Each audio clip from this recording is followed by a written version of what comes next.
Hi, everybody. Hi, everybody. I'm Scott. I'm John. And we're married. So, it's been a couple weeks. We did not podcast last week, and there are a couple reasons for that. So we thought it would be important that we talk about that a little bit.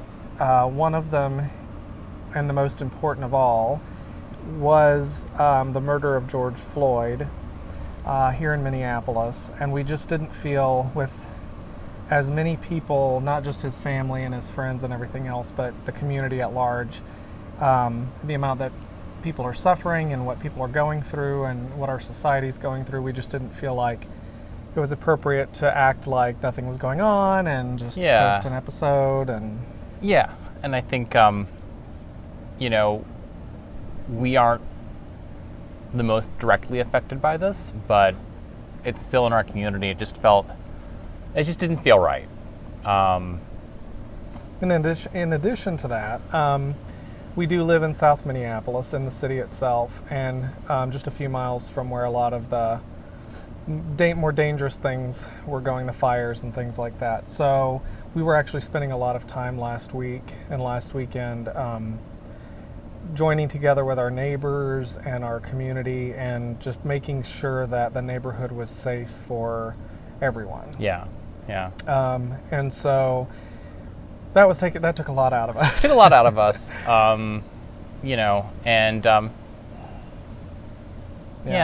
So, I mean, in addition to the immediate tactical, what's happening day to day, I mean, I think that, we've, spent a lot of time thinking about the fact that, what can we do as individuals or as a couple?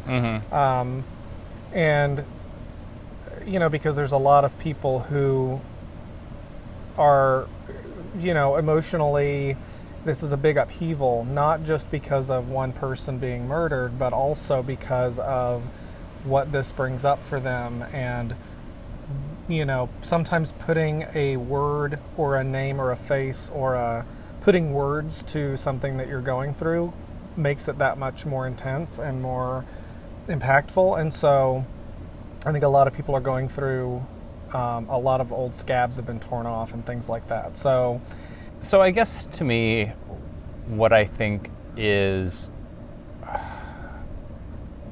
just very important to say is that we've used the word murder, and I think we're using that term very deliberately. What happened to George Floyd was wrong. What happened to Breonna Taylor, who was killed in her Louisville apartment by the police, was wrong. And if we acknowledge that that is wrong, we have an obligation as people who live in our society to try to do something to make that better. In a lot of ways, it's on us. And I think the difficulty is kind of figuring out what is the thing to do. And we're figuring that out. Right. Right. And there's a lot of organizations that I think do know what the right thing is to do, and I think rather than trying to solve this problem or talk about it as though we know what someone who's a member of that community is going through, that's not realistic. Is to just support those organizations that are trying to make a difference, the same way that we would support an organization that was trying to make a difference in our lives, right? That's affecting us personally. So, we didn't want to talk about it for a long time, but we just want to acknowledge and kind of say a little bit about where we kind of stand on things. So this is a difficult thing to talk about, and then on top of it, none of our technology is cooperating, and the wind keeps blowing everything over. So one thing I thought we could end on is something that has been really powerful for me in all of this, which it's actually kind of an old video, but there's a woman by the name of Jane Elliot. She's well known for discussing racism and things like that. I don't know specifically her background, but there was a video that I saw that someone had posted where she was in an auditorium, and she asked the audience, she said, "I want every white person in this room who would be happy to be treated as this society in general treats our black citizens. If you would be happy to receive the same treatment that our black citizens do, please stand up." And of course, everybody in the audience kind of looked at each other, and then she said, "No, I think you might have misunderstood me. If you are okay with being treated the way that black citizens are treated in our society, please stand up." And nobody did. And so I think the reason why that was powerful for me is it points out that one of the things John and I have talked about, which is we know that we want people to be treated equally and fairly. And we know that if something was blatant and right in front of us, that we hope that we would say something about it, try to stop it, or try to make a change. But we also are guilty of hoping that the system will work itself out, and that things will just correct themselves, and that, hey, things are so much better now than they were, decades ago. And I think what this week has taught me is that that's not necessarily the case. The system is not going to fix itself. It's not getting better. It hasn't to this point. And so those of us that feel a certain way but don't say anything, or feel a certain way and don't put any money or time or energy towards those organizations that know how to make a change, we're both complacent and complicit. Complacent and complicit, yeah. So I think that's kind of our goal through all this. And it shouldn't take, what happened to George Floyd to be our call to action, and that's on us. Right. But again, this isn't a problem that the sort of systematic racism that led to George Floyd's death and the death of so many other people. This isn't a new thing. This isn't something that we're unaware of, and I guess our commitment is to try to do better. Right. All right, now one thing we do think is important is that we want to make sure that we have fun and bring some joy and happiness to the internet. And knitting. So, let's talk about knitting. Okay. And Angela Lansbury, of course. Of course. I've got a finished object. I've got a work in progress. What about you? I have 2 works in progress. Oh, so I get to be the cool one with the finished object today. Yeah. Cool. You do. So this finished object is, and this is a gift for Betty Ann. So Betty Ann, you don't have to hide your eyes. Yeah. Yeah. It'll be to you shortly, but just go ahead and look. So these are socks that I made. Obviously socks. And they have my first pom-poms on them. So the reason I'm doing these socks this way specifically is because I wanted to participate in Chevyrell's 80s themed knit-along, and I can't remember what the actual name of the knit-along is. It's like 80s, I can't remember, but I'll have the link to the knit-along information if anybody else wants to join it. And I know she's partnering with a couple other people, and they're all doing the knit-along together, but I wanted to enter something. And so this yarn is mainly white with pink and blue and speckles in it. And it's Emma's yarn is the dyer, and then it's 80s Rewind is the name of the yarn colorway.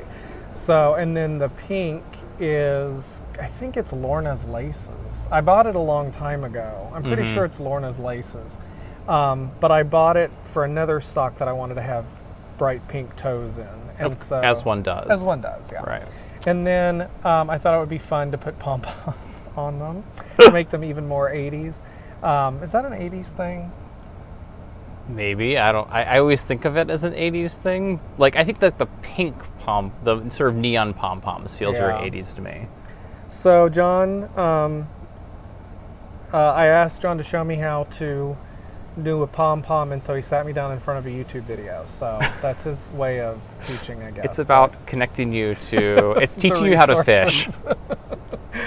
So I made this pom-pom using a fork. So those of you who know how to make pom-poms probably know exactly what that's about. But basically, you wrap the yarn around the fork, and then the fork allows you to have a thread that runs down the middle that you can tie. And I think I only destroyed 2 pom-poms while trying to make this. So the first one I made and had no problem, and then the third and the fourth one, second and third one, I completely destroyed and completely just disintegrated, and then the fourth one turned out too. Fourth time a charm. Yeah, so pretty happy with them. I'll pop these in the mail to Mom, along with the sexy cowboy from Trilogy Yarns. From Trilogy Yarns that she donated to my mom, to Betty Ann.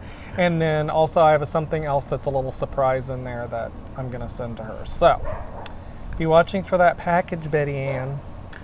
And that's just your regular Rose City rollers. Oh, yeah. So this is actually the Rose City roller. Thank you, John. I would have forgotten that. This is actually the Rose City roller pattern, except that instead of letting it roll, I put like 4 or 5 rows of 2x2 rib at the top just to give it a little bit of a frill and keep it from rolling down so I could attach the pom-poms.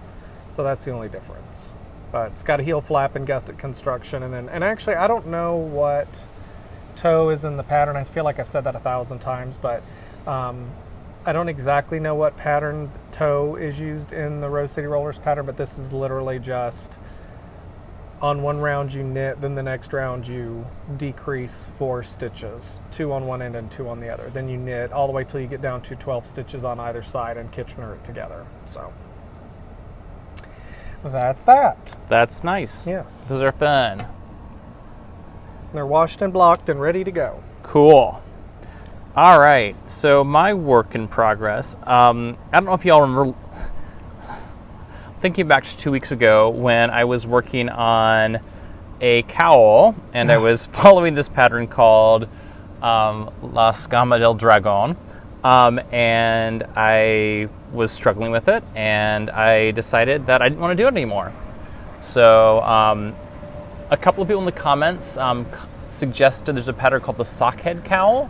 I forget who it's by, but I'll have it on the screen. Put it up there. Which is just a really, it's a very simple cowl, which you basically knit with a skein of 100 grams, 400 yards. It's the world's biggest cowl. Oh my God. It's a body stocking.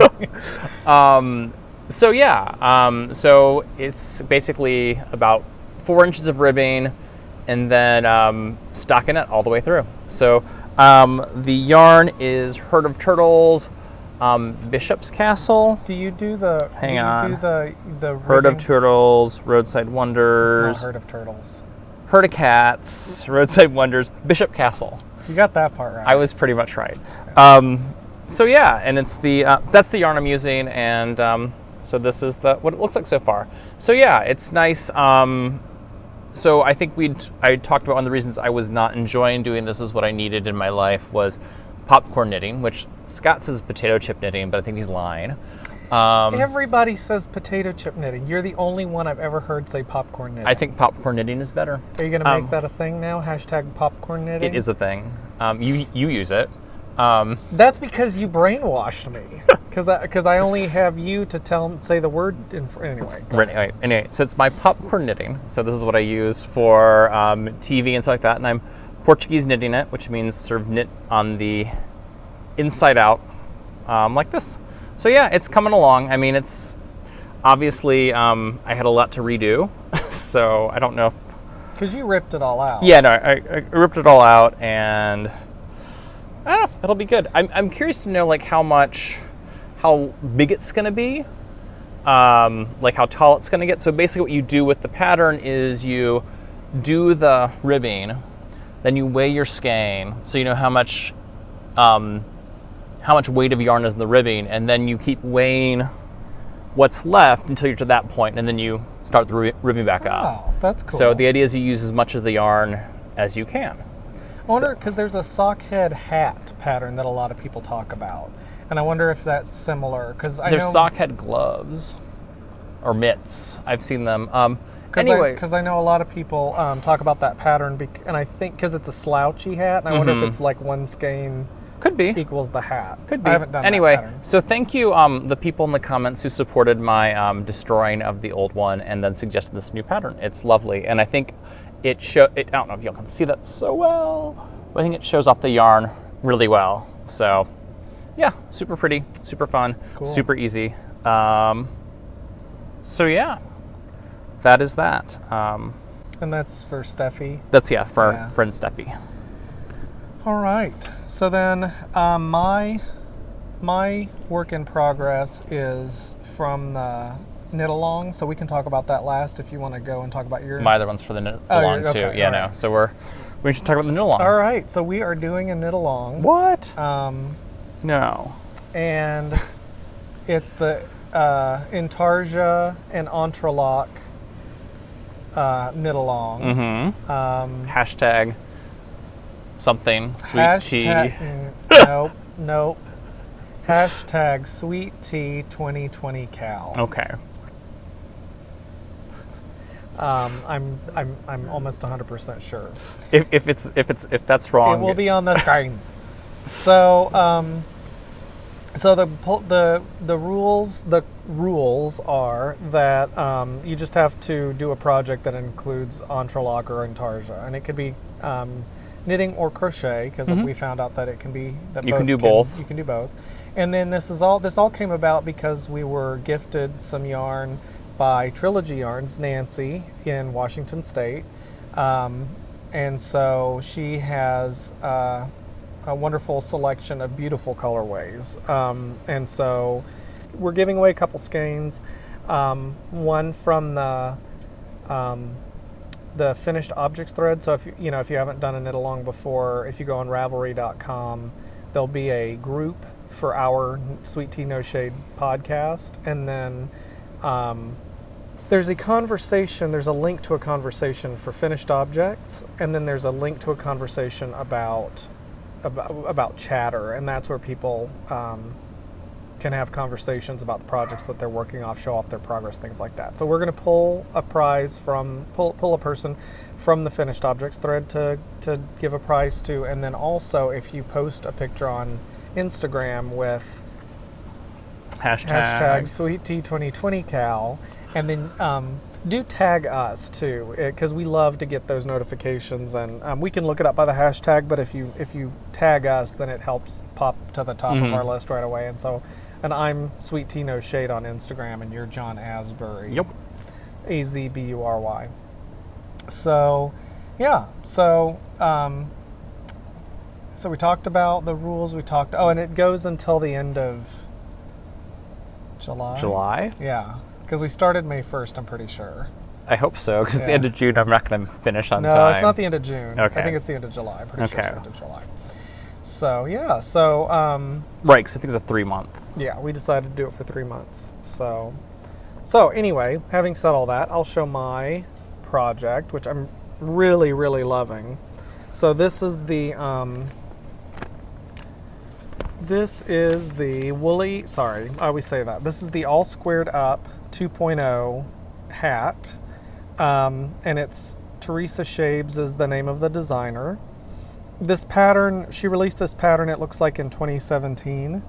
I don't think I've said that before, but the pattern is extremely well written with lots of extra notes. It's not just straight instructions.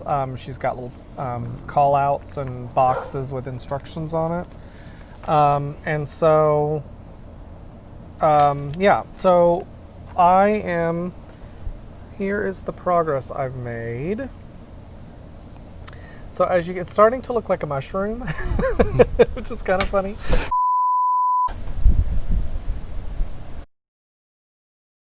Hi, everybody. Hi, everybody. No, I'm just kidding. We're not starting over. No. We had some filming outside is delightful. Yes. We love being outside because it's Minnesota and it's summer, and we like our deck, we like our patio, we like how it looks. There's also wind. Yeah, and it's super windy. And today, so we started yesterday, and if I've edited this correctly, I left the whole table basically almost blowing away. Right. And so we decided to put a pin in that and come back to it. And so now it's the next day. And I'm wearing the same shirt for continuity. I don't know. I am not. But we're in a little bit better mood, and we're not fighting with our setup, and so we're back in our basement. And it's also it is insanely hot out. Oh yes. And I know. I grew up in the South, and I know that insanely hot in Minnesota is not actually insanely hot. We are spoiled. It is 95 degrees Fahrenheit. Right. It is not that humid. But the humidity's not that high. Yeah. And so the wind is blowing. So I just the Santa Ana winds. Yeah. So it's like it's a hot wind. Right. So anyway, we are downstairs in our basement. Little different. We're facing a different direction because our air conditioner broke, and so we have a bed set up over there where we normally record. Our air conditioner is now fixed, but we have not since moved the bed, and we thought it'd be weird to broadcast from a bed. From a bed, yeah, that would be weird. I mean, that's a little Yoko that's kind of a Yoko and John thing. That's for our other website. So anyway. So we repeat stuff. We haven't actually looked at what we said, and I think we have a good idea where we are. So bear with us if we repeat or we... So having said all that, I think where we left off was... I believe your last line was, it looks like a mushroom. It looks like a mushroom. So... Well, and then you said a curse word. Then as the table tipped over. Yeah, as the poltergeist took our table. So this is my hat, aka my mushroom. I'm loving knitting it. I've already given the pattern information and all that, but I haven't talked about the yarn.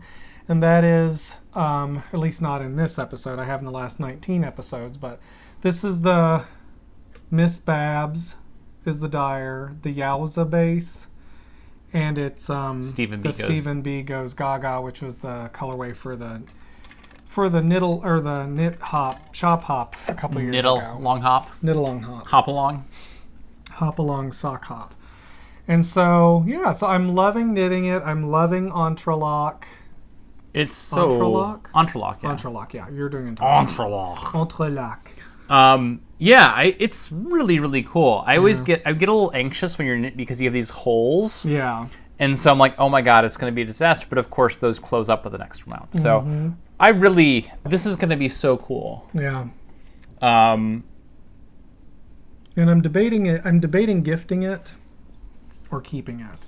I was thinking about gifting it, and then I'm like, oh, I don't want to gift something that it's my first time doing it, but it's not that hard, and it's not that hard, really and well. I think you have enough yarn that you could make another one if you really wanted to. Yeah, it's true. I mean, look at where you are. I mean, look at where you are in the skein, and look at how much you have done. Yeah, I would have to weigh it though, because remember I had a whole other skein, didn't I? Did you split the skein? I don't remember. I don't remember either. Yes, I did, because go back and look at a previous podcast and find out. It was too big. Okay. To fit. I was afraid that as I was winding it on the ball winder that it was going to fall off and too big. Cause disaster. Yeah, so so it has a folded over brim, which I prefer, but happened to be in the pattern. Can't think of the word. And it does involve a lot of picking up stitches, but think about how good you are at that now. I know. Well, and one thing that's interesting is that it says to pick up 10 stitches along the edge of the previous square or whatever, but there's way more than 10 available stitches to pick up. Gotcha.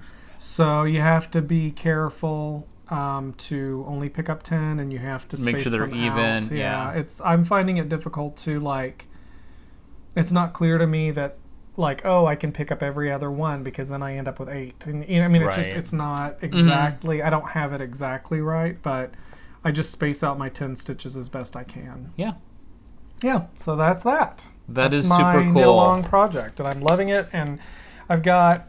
So I just started the 4th round, so I've gotten 2 squares done on the 4th round, and then I think it does a 5th round, and then I can't remember if it's within the 5th round or the 6th round that you start to incorporate decreases into the Entrelac. Sure. Because this pattern, I said before, this pattern is unique in that it incorporates the decreases into the Entrelac. It doesn't just stop and have you do stocking stitch or stockinette. So, so I think it's either the next round or the round after that. I don't know. Regardless, 5th or 6th round. You're going to finish it well and within the knit-alongs thing. Which is going to be like the first time we've ever done a knit-along where I've actually finished a project. Yes. All right, so I'm going to move this out of the way. So here. We'll take that in post-production. I'm going to talk about my entry into the knit-along, which is a pair of Argyle socks that I'm going to make, that I am making. The thing, I don't know, because we had technical difficulties last time we went outside, we taped outside, we lost some content. And I think one of the things right, the last time, not yesterday, but the previous episode. That's learning, folks. We're learning. As the grocery girls would say, this is an extremely professional podcast. It really is. A professional TV show. It is. We pride ourselves on that. So anyway, I mentioned it in a part that got cut, or my phone overheated or something like that, because we didn't have it, whatever. So I decided that I wanted to make Argyle socks for this knit-along. And I also decided, because we had a conversation a couple of weeks ago on this podcast, that I had never made anything for Scott. Never. And meanwhile, I have like all these pairs of socks. And the reason why is because I do not like making socks.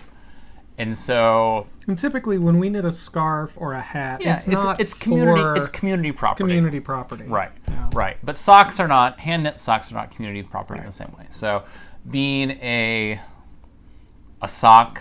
I'm not a fan of socks. I'm like, I haven't... You like socks, you just don't like to knit socks. I do like socks. I like hand knit socks a lot. I just don't like hand knitting socks. Right. So anyway, I decided I was going to make these for Scott. So the pattern I found... You're making them for me? For you. I can't remember how I initially reacted. I was trying to recreate that moment. Oh my god, it was a surprise. It was a surprise, yeah. So, you know... And that's been lost. That's been lost to something.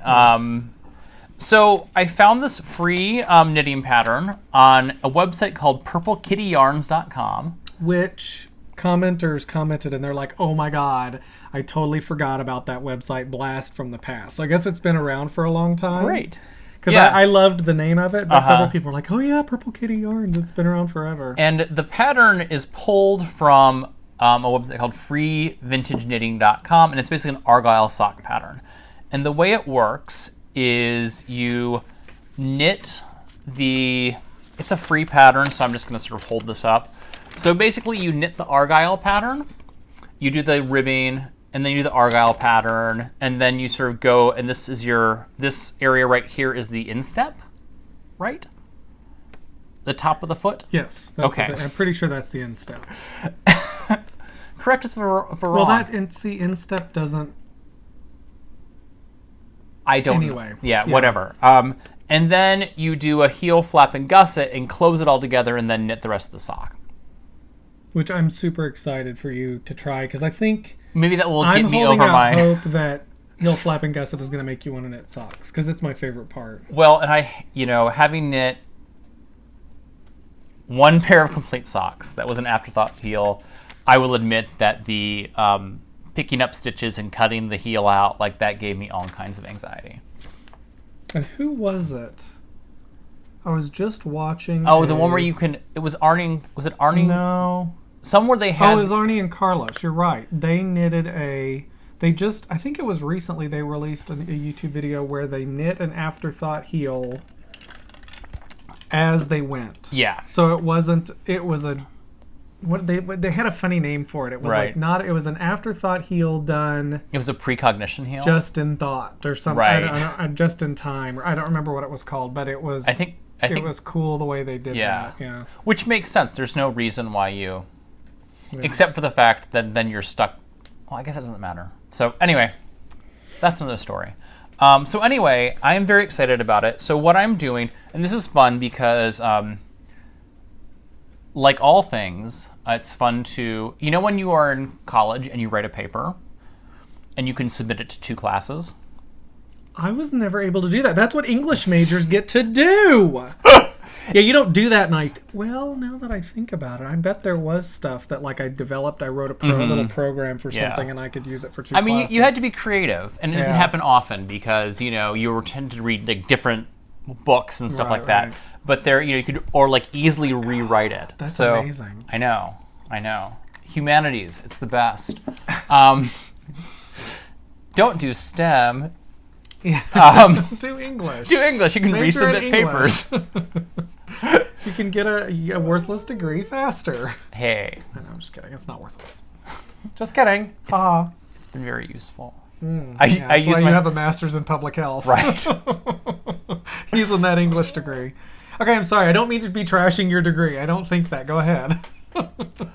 You don't. Anyway. I'm just words hurt. Just because I have no advanced degrees. Okay. That's the only reason I'm upset. Where were we? Oh, so Needles at the Ready are also having a knit along, which is featuring their. Right. It's called Let's Hear It for the Boys with a Z, maybe. I don't know. If it's not, now it has to be. Yeah, boys. If they can invent a name for you, we can rename their cow. True. We'll talk about that later. Yeah. So they're doing a knit along. Let's hear it for the boys.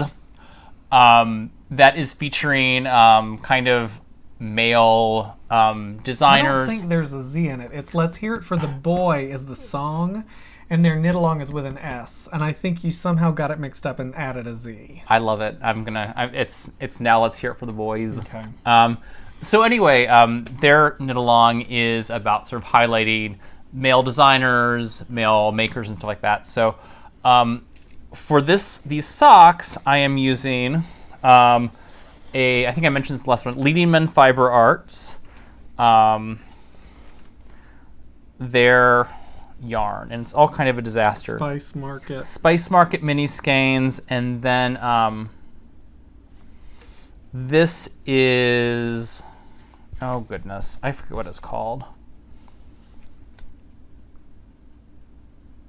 Heirloom is the gray. Oh, and that's also Leading Men Fiber Arts. That's right. So here's what I have so far. The gray is what the gray. So it's about 2 inches of rib, and then I get into the Intarsia section with this sort of brownish gold and the deep red, and then the brownish gold again. So eventually we'll get into this sort of Argyle pattern. So you may not be able to tell, but I sort of started. So one of the distinctive thing about Argyle is the diamonds with the diagonal lines going across them. So I don't know if you can tell from this or not, but the diagonal lines go to about there, and then they stop. So one of the things I've heard about Argyle is a lot of people do those in overstitching, right? So you knit your sock and you overstitch those diagonal lines because with that many bobbins, it becomes a disaster. And I'm like, I got this. I can totally do this.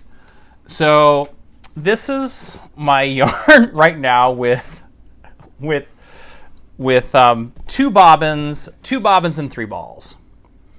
So the point of the story is you ain't got this. I ain't got this. I cut and run. I basically had multiple nervous breakdowns. Yeah, so I had 4 of these little bad boys hanging off the back there. I've got a picture. You can show that.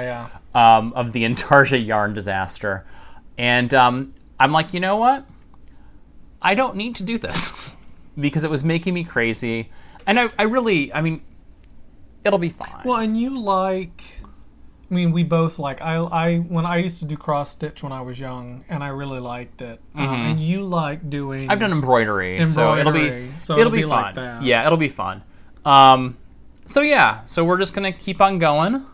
I think it's gonna be. I really like how the colors all work together. The yarns. Oh yeah. I think one of the things that I've discovered doing color work throughout the years, is that color work really works really well when you have the same yarn base. Yeah.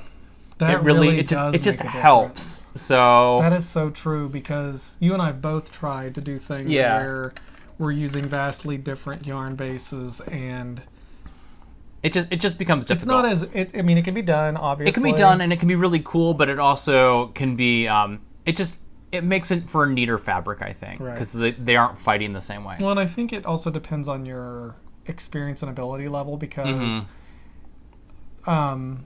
Bearded Pearl, who we've talked about before, has started a new podcast, and I think he's had an Etsy shop in the past, and he's bringing back his Etsy shop. But he's a very experienced knitter, talented knitter, and he's done a yoked sweater.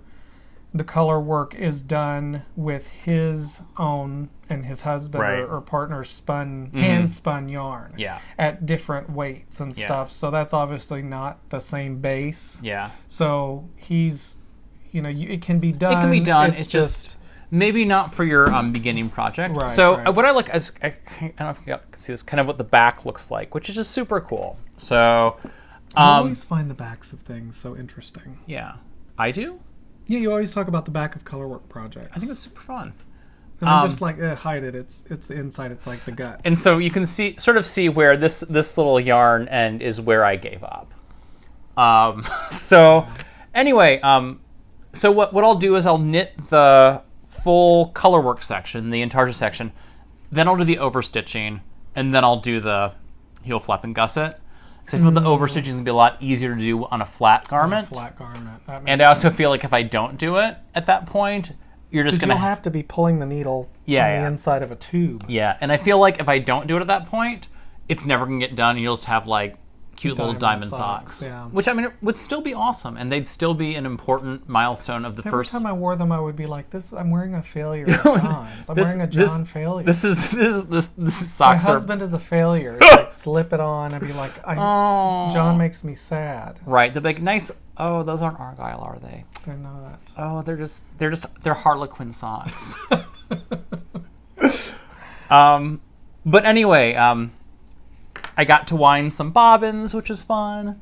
I super fancy ones.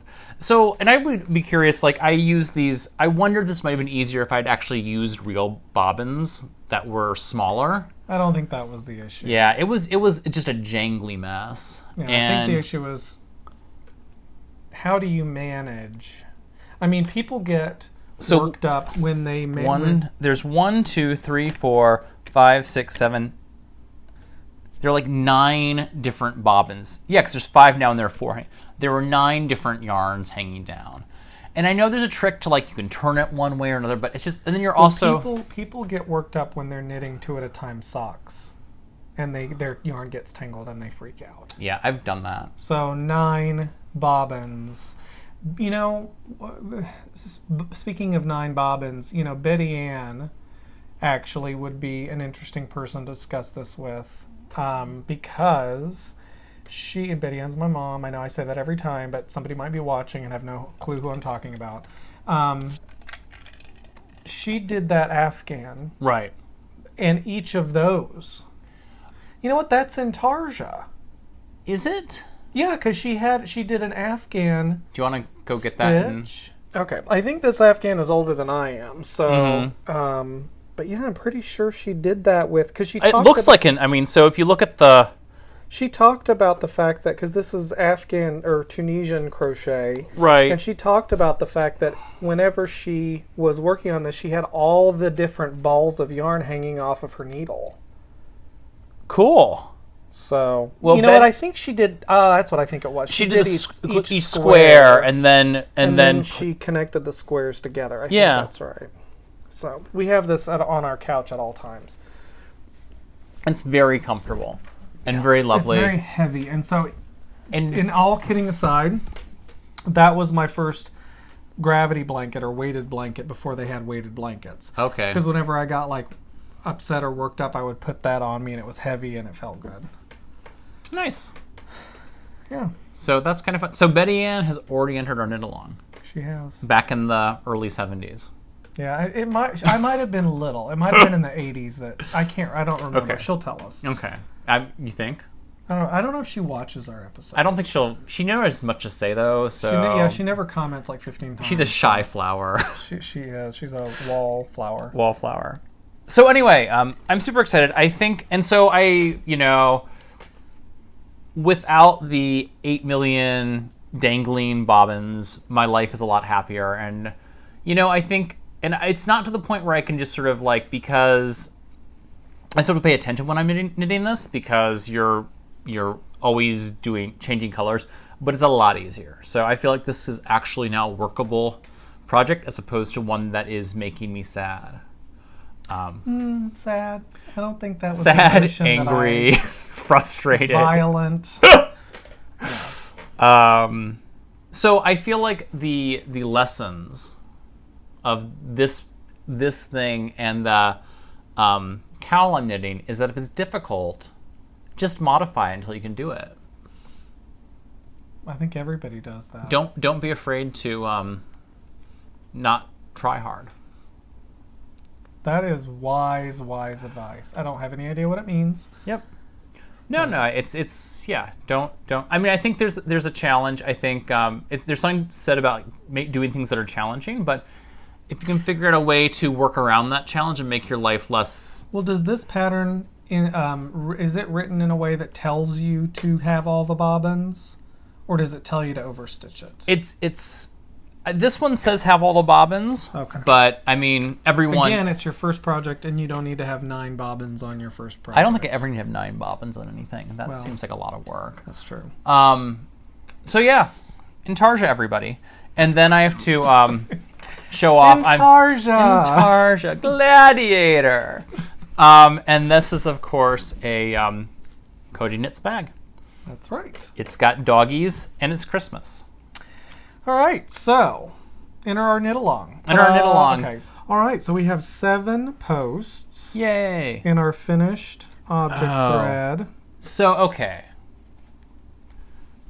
I was having a moment this morning, so I took my picture of the Intarsia disaster, right? And I was trying to tag it. Okay. It's Sweet Tea 2020 Cowl. That's what I've been saying. I was trying to put no shade in there. Oh. So. No, it's to make it shorter. Sweet Tea 2020 Cowl. Okay. All right, so we've got a few different things in here. And so I thought, we'd feature a couple each time. So I want to. Oh my God. Sorry, I got distracted. So we want to feature. I'm sorry, I'm just looking at the pattern or the finished objects that are in here, and I'm blown away. So I'm gonna talk about Sew Quilt Moxie, who is basically doing the my original concept, which is an Intarsia Argyle Cowl.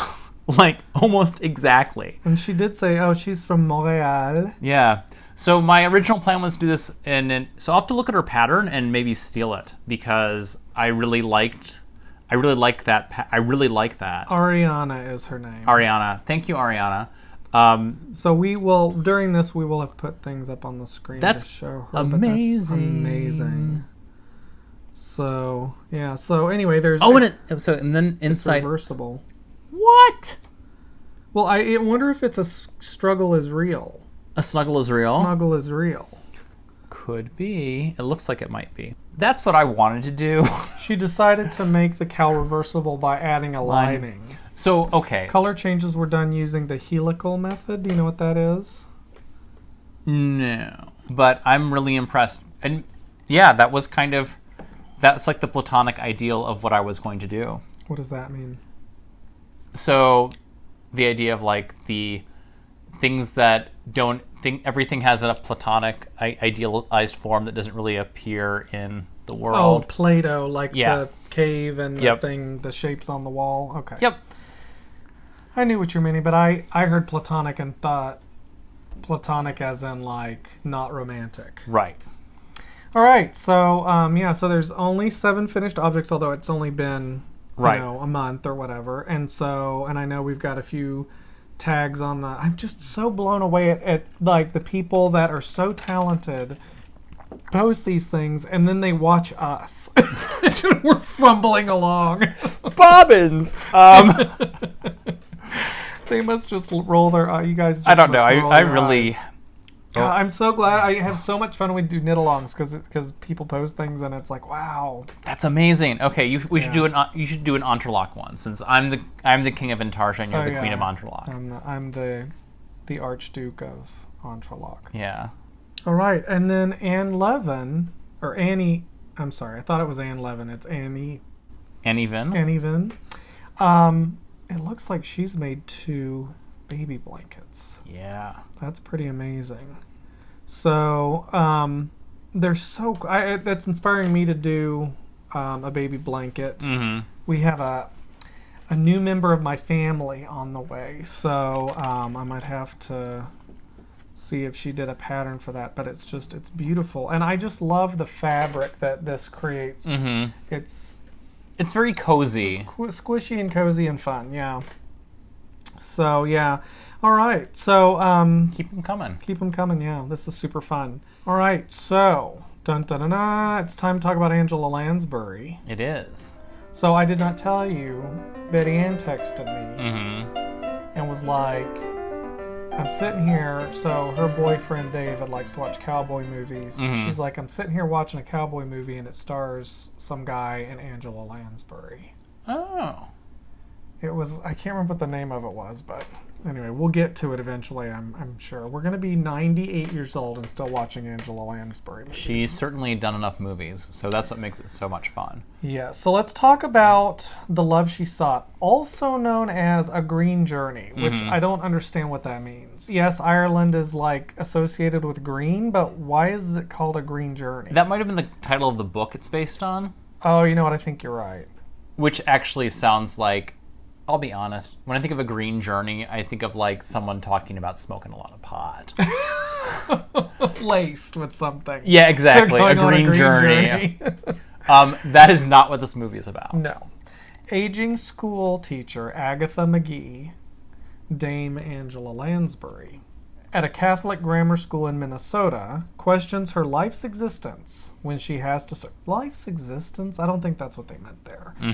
When she has to start battling new Bishop Richard Baker. As a result, she retires and moves to Ireland. No, she doesn't. This is not right at all. She goes on a trip to Ireland. She goes on a trip to Ireland. Yeah. This is what you get when you read the internet. Right. As she retires and moves to Ireland, where she seeks an admirer with whom she's been corresponding for 5 years. That's not right. She did not move there. She went on a vacation there. Right. So, it was made in 1990. It was made for TV. She was 65. Yes, she was 65, but she was playing someone...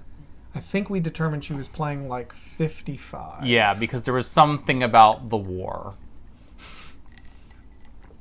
No. Her age. No, what I'm saying is she referred to herself. I thought we figured it out by some like reference to the war, but I could be wrong. No, I think she referred to herself as being 55. So she's playing younger than she is in real life, which is a good thing. What was the other thing?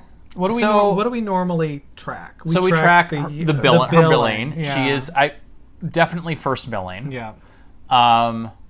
So here's the deal. Uh-oh. We both live in Minnesota. Angela we both live in Minnesota because we live together. Yes. Yes. They did not do the best job. Like this is so the area that this movie, the Minnesota part takes place is, the sort of Irish Catholic upcountry Minnesota, right? What they did not do, it's referred to as outstate. Upcountry might be some kind of New York I'm sorry, Greater Minnesota. Greater Minnesota. That's better. It's northern, and the one thing they did not do was get a dialect coach. Because we've all seen the movie Fargo, right? And here's the deal: having moved here after seeing Fargo, so I saw Fargo, and I'm like, you got to be kidding. People don't actually talk like that. And then I moved up here, and Fargo is an exaggeration, but not much. Well, it's an exaggeration in the cities. Right. In the Twin Cities. Right. It is not an exaggeration in greater Minnesota. Yeah. So they did not hire a dialect coach because Cynthia Nixon, who is a Miranda from Sex and the City, is playing this teenage girl from northern Minnesota, and she's like... She does not talk like she this. does not know. She does not. Right, yeah. She is a very... She sounds like she might be from New York or something. No, or California. Oh, no. So anyway, that was just kind of funny. I don't think it was filmed in Minnesota either. No. Probably Vancouver. But yeah, okay, so those are our two things. I guess I would give this... It was a very good movie, in my mind. I'm surprised you said that. I think in terms of like, all right, it's a very good made-for-TV movie, which is basically the point of it is to give Angela Lansbury a chance to act. It was very much a romantic, or I don't want to say, I mean, chick flick, you know, is can be pejorative, but right. It's a women's picture, as they used to call them in the 40s. Yeah, I mean, it's a love story. It's a love story, yeah. Yeah. So, the one thing that kind of blew me away was the fact that every time you turn around, Angela Lansbury's crying. And I don't remember ever seeing anything with her crying in it. No. Not like, I mean, she was like weeping. Yeah, it was, so we're going to do some spoilers. So, I'm sorry, the movie's been out since 1990, and you've had 2 weeks to watch it. That's right, 2 weeks. 2 weeks to watch it. Nothing else has been going on in the world. So, spoiler alert, she gets to Ireland, and she finds out this guy she's been corresponding with, played by Denham Elliot, one of my favorite actors too, is actually a Catholic priest. And her love interest. So she's gone over to Ireland to sort of like maybe start a new life with this person who she sort of fallen in love with over their sort of letters, their correspondence. And she finds out she's a priest, and she is devastated. Yeah. Well, because she never had kids and she wanted kids. Right. She never got married because, what was it? She had a really good line about when the opportunity was available, she didn't want it, and when she wanted it, there was no opportunity, or something like that. It was a fun line. So she has a scene where she, finds out, and like she is emotionally devastated, and like I've just never seen. We've watched a few Angela Lansbury movies so far. Yes. And it was kind of shocking because she always plays very strong characters. She gives off that sort of thing. But I've just never seen her full out weeping and like her heart's broken. And you're watching it, and it kind of hurt to watch it. Yeah. I mean, if I didn't love her before, because it wasn't like we went into this whole Angela Lansbury thing where we were like, oh my God, I'm obsessed with her. It was like... It inorganically evolved. It organically evolved. Inorganically evolved. It wasn't through like chemicals and whatever. Right, and plastics. And plastics. But like after this movie, it's like I don't know, it just really impacted me, and it's like made me love her even more. Yeah. But so you were talking about a women's picture. It says, so I found an article from the Baltimore Sun from like the week it came out back in 1990, and it says The Love She Sought is not merely a women's film designed to attract viewers not interested in baseball. It's an excellent movie that should attract anyone interested in good drama and great acting. See, and there's a good summary. An unmarried parochial school teacher about to retire takes a trip to Ireland to meet a man she has corresponded with for years. That's what I was. What a professional writes the synopsis, as opposed to someone who is doing, contributing to IMDb based on their memory of the movie from 5 years ago. Yeah. So, thoroughly enjoyed it. Some of the scenes in Ireland were beautiful. You've been to Ireland. I have not. It's a dream of mine to go to Ireland, and I'm sure we will. But other than that... Yeah, I would, if you... we saw it on Amazon Prime, right? Sure. Because it looks like it's also on Hulu. Okay, cool. So yeah, I think it's a good...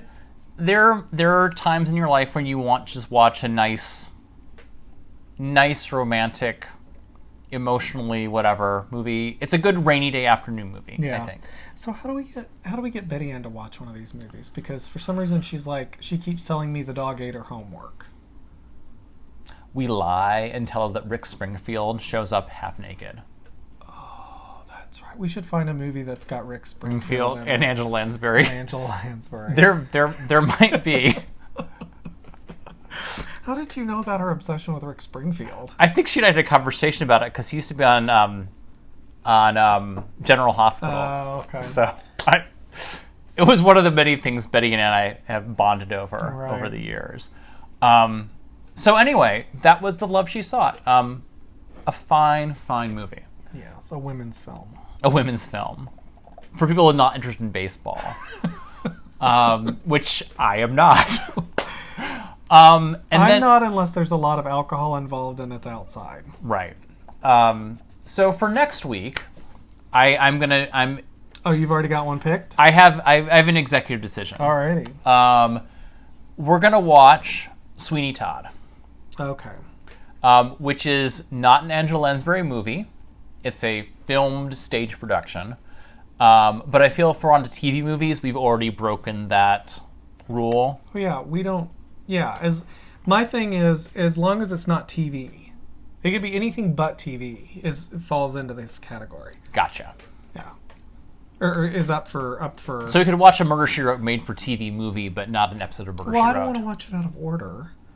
I don't want to watch a made for TV movie Murder, She Wrote out of order. You'll miss the arc. Where her nephew finally dies because everybody hates him. Because people it turned out that Grady's a serial killer. And he's been... Anyway. Yes. We have watched, there is, funnily enough, a Murder, She Wrote made-for-TV movie where she goes to Ireland. And we've watched that. I don't remember anything about it. It was so many years ago. It was like 8 years ago we watched that. Yeah. So we're going to watch Sweeney Todd, the filmed stage version starring her, and I think George Hearn is the Sweeney. Where are we going to watch it? I think we might have to iTunes it. It was in 1982. 82. So she was doing this on Broadway? Yeah. And then, okay. Yeah. And this is not the Broadway production because Len Caro, I think that's how you pronounce his name. He's on the original Broadway cast. He wasn't on there, but George Hearn this is like the tour, I think, because Victor Garber, who's the original Anthony, is not in either. So way too much. Well, I kind of wore out that cast recording when I was in college. Right. When I was in my Sondheim phase. You're not over your Sondheim phase, honey. I'm not nearly as insufferable as I used to be. Anyway, so... You can still sing any Sondheim piece that comes up. You can sing along with it without even thinking about it. I can't tell where it might be. Oh, Amazon Prime. Amazon, okay, it's on Amazon Prime. Right, and I'm assuming iTunes also. Yeah, so that's where we'll watch it. Or if you're like any other musical... Good recording? That's why I've been hesitant, is because I'm afraid it's going to be like a handy cam in a high school auditorium. I mean, I know... it's definitely... It's not like a movie, but it's a good film production. It is, okay. Yeah. And I'm interested in seeing, because I think the last time I saw it was on VHS. Okay. Cool. So. All right. So, Sweeney Todd, the Demon Barber of Fleet Street. Yes. Which, is it wrong that it makes me want to eat meat pies when I Nope, hear about that? Absolutely not. Because they all talk about how good they are. Well, when they're with human flesh. I know, but I don't want to make meat pies with human flesh, but I want to make meat pies. Well, they also make meat pies with cat flesh. There's a whole... We've got 2 plump cats we can make. We do. We can use. So. And a mean old dog. Yeah. All right, so that's next. That'll be fun. Okay, so now we're going to pivot and talk about... and respond to some comments, finally. We have not done that in forever, and that's one of my favorite things to do. Before we do that... What? Are we doing shticks? Wait, what? I don't know. You going to say something, dear? No, I just wasn't sure what the pointing was all about. So, do you have a surprise for me? Watch... Am I getting a present? No, you're not. Watch this spot. What's that they say? Watch this space. Watch the space. Because upcoming is a SweetTeaNoShade logo. Oh, yes. Should we talk about that a little bit? We can talk about that a little bit. So we might have been #jealous of the fact that Needles at the Ready started their podcast with a logo. Well, let's talk about the real origin story of this. Okay. The fact that Betty Ann promises us lots of crafts and she never delivers on them? Yep. Okay. So this is throwing down the gauntlet Is that the noise a gauntlet makes? It's a little Beep. Boop. So we have some friends who are graphic designers, and we asked them. Okay, wait a second. They are friends of ours. They're a married couple. They're both named Patrick. Right. It's pretty awesome. They're pretty awesome. And they're both graphic designers, so they're going to work on putting together a logo for us. So we've told them to make it as difficult to cross stitch as humanly possible. Yes, 30,000 Bobbins, colors. right? It's got to be all the colors of the rainbow plus a few more. Plus ultraviolet. Yeah. So anyway, that colors that only dogs can see.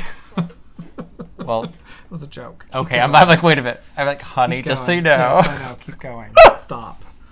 But I want to condescend super hard. Yes, I know you do. Keep going. So they're gonna make a logo for us for the podcast, which I think is super fun. Yes. And it was very fun because they sort of asked a bunch of questions about the podcast. An hour-long interview about this. What is your audience? What is your audience's expectation in a logo? Right, and we're like, they're professionals. They know what they're doing. We're just like, we just want our little YouTube. It should be fun. Logo. Yeah. But one of the things. So anyway, look, probably it'll be a little while because they're doing some work on it, and it's. But one of the things they said, which I thought was really funny and really interesting, is we talked about one of the things we like about our podcast, and that folks seem to like our podcast, is it's kind of fun and humorous, and we don't take ourselves too seriously. And they were wondering if there are any good knitting jokes that everyone would sort of know. Or jokes that are specific to our podcast. The reason that they asked that was because if they could somehow make a reference to that in a logo, and we thought of, and this is not unique to us by any means, but the whole frogging project, Rip It. Yeah.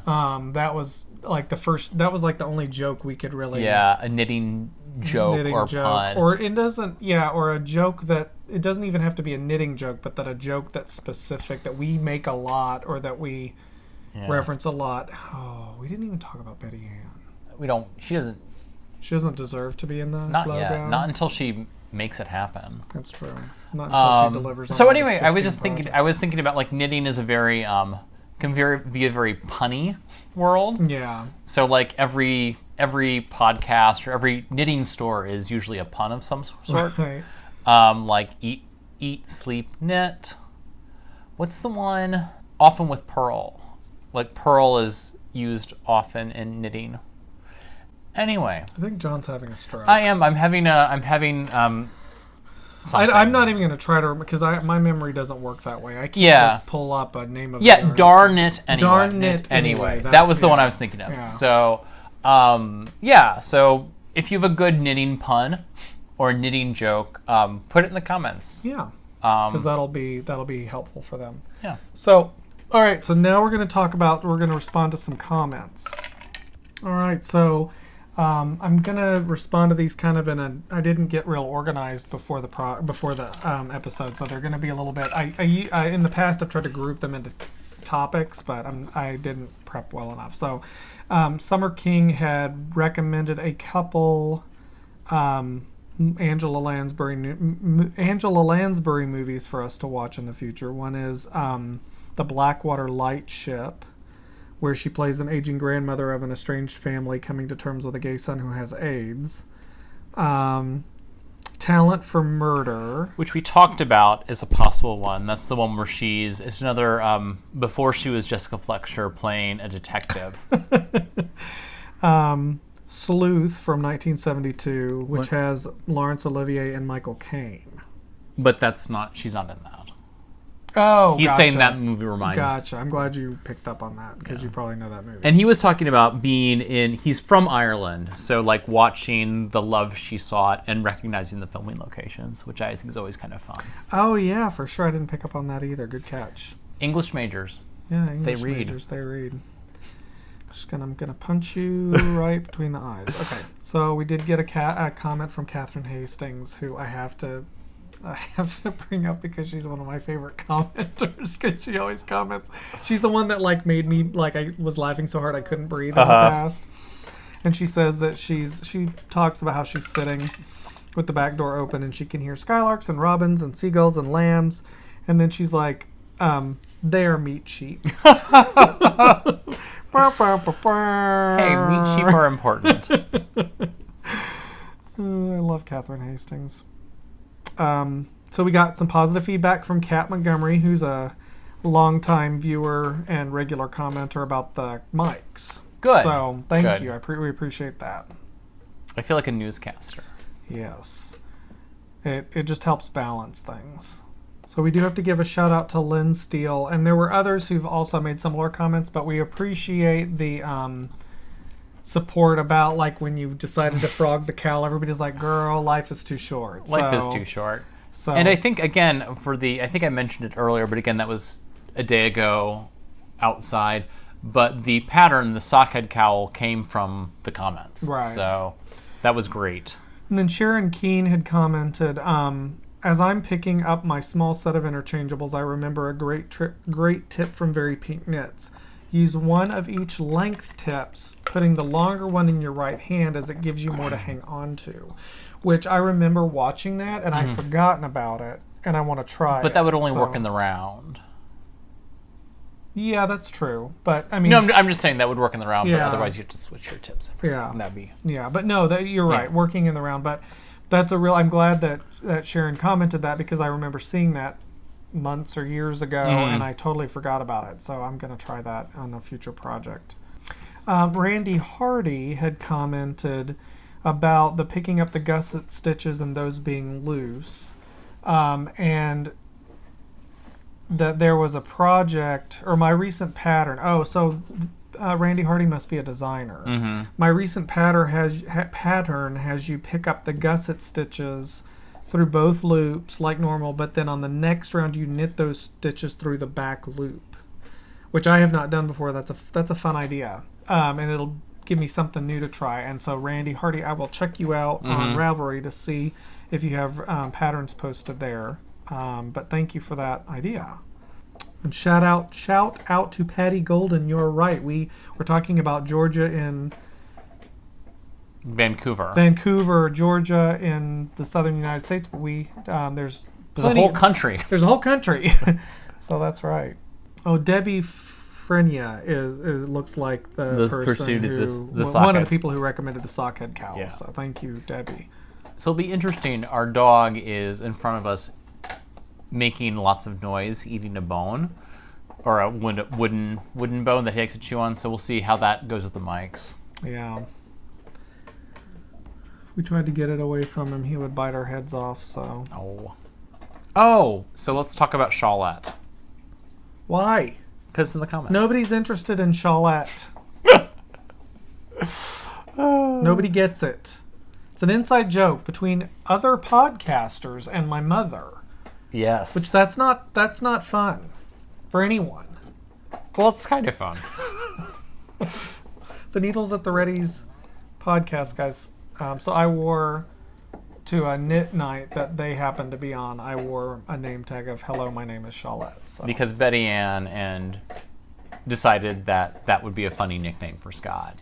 In the comments section of what other things. Well, I think what they said was they were doing a Shawlette. They're like, oh, somebody should name their kid Shawlette, and then Betty Ann was like, yeah, I should have named Scott that. Again, problematic. Oh, Joan Bell says that she lives outside of Oswego, New York. Oh, really? Which is where your grandmother's from. Grandmother's from. Where was your mom born? In Olean. Oh. So both my parents are from upstate New York, but my dad is from Oswego. Oh, your dad's from Oswego. And my mom's from Olean. So, cool. yeah. So, is that anywhere near? It's right Buffalo? off. It's further up north it's closer to Syracuse, and it's right on the shores of Lake Ontario. Okay, cool. I don't remember if Hopping Frog Hobbies was the person who started a story before. Looks like it might be. So I just am seeing this comment now. It's a beautiful day, and they sit outside with shade. Mm-hmm. That is a very good point. The birds chirp peacefully in the background. The conversation is memorizing. I'm assuming that was supposed to be mesmerizing. The hammering starts, and John throws the umbrella at the neighbor. See, we did take the umbrella out. Okay, now where were we? The saw starts up, and Scott comes out from under the table. It's interesting that they know we hate our neighbors. Did we let that slip out? No, but I think Brian was doing woodwork next door. Oh, right. Which we like Brian. We like Brian, but we put a giant fence up on the other side because of the evil neighbors. Oh, and then Rusty Knits. Do we talk about... Oh, no, we didn't. So Rusty Knits is his name on YouTube. Rusty Knits, he's a new YouTuber. And it's he and his husband. And I can't remember if his husband doesn't knit. No, his husband is a knitting supporter. A knitting ally. A knitting ally. But he is fun. We've only watched his first episode. It looks like he now has 2. But the thing that was fascinating for me is that he's an artist, a visual artist, a professional visual artist, and he's using knitting in his art. Yeah. So be sure to check him out. Oh, this is a good comment. So someone mentioned... This is from Jackie. Jackie. So we were talking about, we always pay attention to where in the credits Angela Lansbury occurs. And what Jackie pointed out is that in Pirates of Penzance, the people are listed alphabetically. Oh, right. So it's not second billing, it's second alphabetical billing. That's more of a theater thing, isn't it? And an old movie thing. Yeah. Sure. Like, you know what I mean? Like in plays or musicals, it's who's the big name on the marquee. As far as top billing. I'm still thinking movies, though. Yeah, but I'm old movies, not new movies. Because remember, we just watched that other movie. Don't act like I don't know what I'm talking about. We just watched that other movie, and they listed everybody alphabetically. That's usually because their agents can't agree on an order. Oh, my God. Nobody likes you. I don't know. And I just scroll past the ones that say Betty Asbill, because Betty Asbill might or might not be Betty Ann. Yeah. I just scroll past them. So a couple people pointed out that my glass covered up my knitting a couple times. Yeah. And so thank you for that feedback. We'll try to be better about that in the future. We're obviously not professionals. And when we've stopped doing it to where we have a screen where we can see ourselves. Right. The reason we stopped that is because we were staring so much at the screen. It was distracting. It was kind of... on some hand, I mean, the thing that I do miss is that when we hold stuff up, I don't know if it's whatever, but we haven't noticed an issue, and I think it just makes it a little more... What I noticed with the screen is the camera is right there, and the screen will be right there, and you're sort of looking off into the distance, not at the camera. So, anyway, whatever. But I do appreciate people giving us that feedback, because then we'll be sure to watch for it in the future. So that was the 1952 Trouble. Okay. And then somebody else further down. Mm-hmm. And Susanna Warner, I have to give Susanna a shout out because she's somebody I recognize who's always commenting, and she's in Canada, and I love that she watches and comments, and so thank you. She says all the good comments were taken. All right, so it looks like we got a comment from another YouTuber who we've not watched, which is very exciting. I like when people do that because it allows us to make another connection within the community. So this is Sunshine LeClaire, and it looks like her podcast is Watercolor, Crochet, and Journaling. That's what her her YouTube thing says. So thank you for commenting, Sunshine LeClaire. And she says... and she recommended the one called the Chelsea Pearls podcast. Have you watched that? I have not. Okay. Two to look at. Oh, she says, I stopped the video at the beginning to go search the watermelon drink. Well, I hope you picked up on the fact that there's alcohol in it. I don't know if I said that. It's White Claw is hard seltzer, I think they call them. So it's about the same amount of alcohol as a beer. But I don't like beer myself, so... Bonnie Lawrence commented about Roxanne Richardson dealing with a heal method different from the afterthought. And thank you for pointing me in that direction. I do subscribe to her. I don't watch all of her videos. I usually watch the ones that are more vlog style. Hers are pretty... They're wonderful, like educational, step-by-step, that kind of thing. What is that called? Like... Educational. Instructional, thank you. I like the more chatty, vlog style ones. But thank you for pointing that out. I'll go look for that. Oh, and the birds got a lot of shout-outs. Yeah, the birds. People love the birds, even though I said they were... We were kidding about the fact that they were like, stupid birds. We love the fact that we have birds in our yard. Yeah, somebody said it almost sounds like you have a cardinal singing in the background. I think we talked about this. I don't know bird. I can't. I feel like cardinals are a winter. Well, no, bird. we have cardinals out there. Okay. Maybe. I mean, I saw a cardinal in Gio's yard. Okay. Yesterday. I always think of cardinals as a winter bird, but maybe that's because they're a winter bird in Kentucky. Yeah, I don't know. I don't know. Oh, Rhonda Davis was another person who recommended the Sockhead Cowl from the same designer as the Sockhead hat. Right.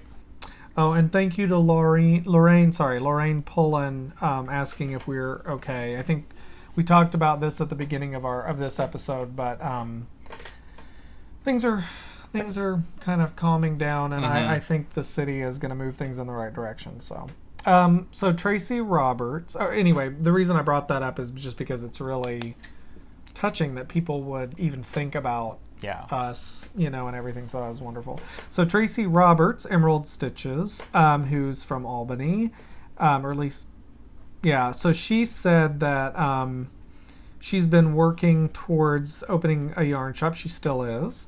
But life has sort of happened. Yeah. Sounds like she's been through a lot. And so it sounds like she makes stitch markers and would love to gift some to us for our knit-along. So that's really exciting. I haven't reached out to her about that. But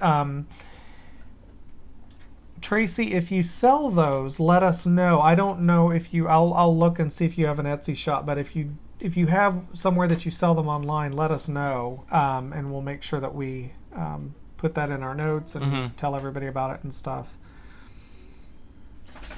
Oh, do you want to talk? So Sewing in PJs said, John, can you tell me what that yarn holder thing you had attached to your shirt is? You haven't talked about the Portuguese knitting. I have not. It's just this little thing. I've got it off Amazon. Although it's magnetic, so it attaches with it's magnetized, and you put one side in the front of your shirt, next on the back, and it basically holds the tension for Portuguese knitting. They stopped selling them on Amazon. On Amazon in general. Do you want to play, buddy?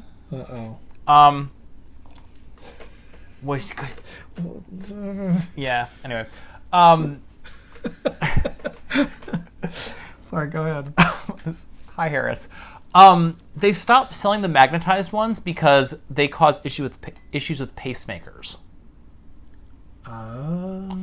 So if you put a magnet right over your heart and you've got a pacemaker, it apparently can cause problems. So you can't... It's like one of those things that I really like because I love the magnet. I've got a couple of pin ones, but the magnet one I really love. But I think I just got into the window right before they stopped making them. I wonder if there are any like independent makers or anything. No, I mean, this was off Etsy. Oh, you said Amazon. Oh, I think I got off either Etsy or Amazon, but you can't find them anywhere. Okay. The magnetic ones. Okay. But they have some really nice ones anyway. Well, you could probably take a pin and glue a magnet to the back. And, if you have a pacemaker, don't do it. Yeah. They also have ones that are necklaces, that are kind of fun. So they got little okay. hooks that you can do that way too. Okay. So just to summarize, because we kind of got off on a tangent, the style of knitting that you do sometimes is Portuguese knitting. Right. And the pin that you had on your shirt is what holds the tension of the yarn rather than your fingers or your hands. Yeah. And then if you do color work, you have 2 pins coming off, which is pretty hilarious looking. Oh, and then we also got a comment from Pitchfork Fiber, who I love his podcast. I've got a few. I think there's a few episodes. We're a little behind on his. But I know I think he did grad school and some other stuff. Right. But he was mentioning that he had also done his latest podcast outside. So nice. Check him. He's a good one to check out too. So Charlie McDonald, I have to give you a shout out because you've given us another Christmas Lifetime movie to watch out for when Christmas comes around. It was filmed in Mystic. We have not watched that one. We are a little obsessed with Christmas Lifetime and Hallmark movies because as everyone should be. I mean, why not? It was filmed in Mystic, Connecticut, which is their hometown. Nice. So thank you everyone for your comments. Yeah. So next week, and we'll do next week. I mean, again, we've been really trying to do every week, so so we'll do next week. And so we've got Sweeney Todd. Sweeney Todd. You can get it, we think, on Amazon Prime and iTunes. One thing I haven't really talked about is, and I actually don't know, is what I'm going to do next. I think what I'm going to focus on now is finishing the hat, and I'm finish your sweater. I'm about past the elbow on my second sleeve on my sweater, so hopefully I'll have a finished object or close to a finished object for my sweater next time. Cool. That'd be fun. So anyway, thank you guys so much for watching and commenting and interacting with us, and that's why we do it. All right. So, thanks everybody. All right. Bye.